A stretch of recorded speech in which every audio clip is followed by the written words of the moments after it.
Eh bien écoutez, je suis Laurent Petrinka, le directeur national de l'UNSS, l'Union nationale du sport scolaire. Je suis aussi le président de la Fédération internationale du sport scolaire.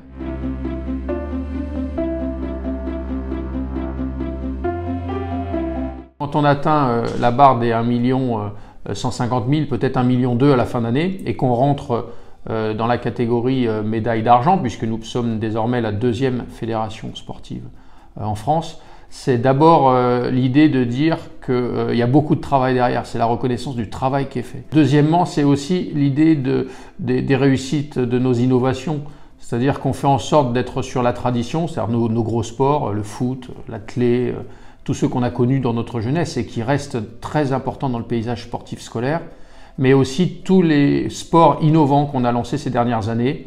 Je pense à l'ultimate, le kitesurf, le surf, le jeu d'échecs. Et puis enfin, le dernier sentiment, c'est le plaisir partagé en équipe. C'est-à-dire que quand on progresse en termes de management des 350 personnes, chacun à son niveau, territorial, national, est vraiment heureux d'être dans une fédération qui avance.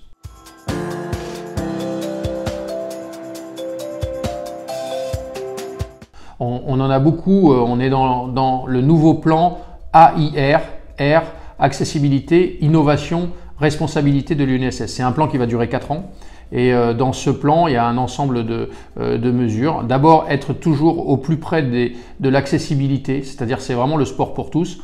On va essayer de maintenir par exemple l'adhésion de l'UNSS à toujours moins de 20 €. On va aussi toujours essayer de se développer à la fois au niveau territorial, c'est-à-dire dans la ruralité, dans les quartiers dans lesquels nous sommes encore très forts, et puis d'aller jusqu'au niveau international.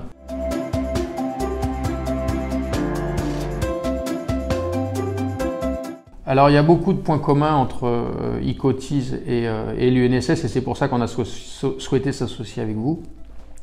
D'abord parce que c'est l'esprit jeune et innovation. Lorsque en 2012 nous prenons la décision de numériser la licence à l'UNSS, c'est 2 millions de licences papier qui sont supprimées et le fait de dématérialiser et d'innover à l'UNSS, c'est vraiment dans notre ADN. Le deuxième point, il est un peu plus technique, il est d'ordre administratif.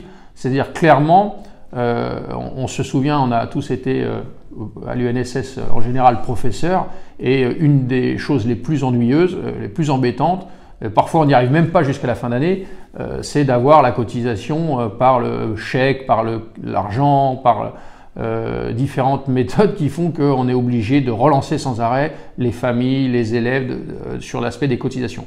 Et le fait de dématérialiser et de faciliter cette relation, c'est extrêmement important parce que clairement c'est du gain de temps, c'est aussi la sécurité du paiement et de la relation entre les parents d'élèves, puisque ce n'est pas l'élève directement, les parents d'élèves via l'élève et l'association sportive. Donc c'est l'innovation et c'est aussi la simplification administrative. Et puis enfin, je trouvais que c'était intéressant que dans l'esprit du tremplin, qui est l'endroit aujourd'hui des startups du sport en France, dans l'esprit tremplin, on va dire, on puisse rebondir sur ce tremplin et faire confiance à des jeunes entreprises.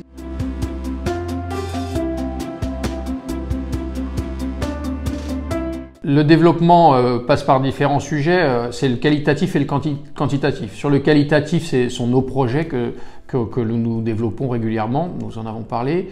Sur l'aspect quantitatif, c'est extrêmement important puisqu'on estime qu'un élève qui n'est pas à l'UNSS, c'est un élève qui est moins en sécurité pédagogique pour le développement de ses études, pour le développement de sa vie personnelle et sportive. Donc oui, le fait de simplifier et de fluidifier ces relations sont un facteur de développement. On l'a prouvé cette année sur le certificat médical et sur les prochaines années, grâce à cette simplification de l'affiliation, on va le prouver avec vous.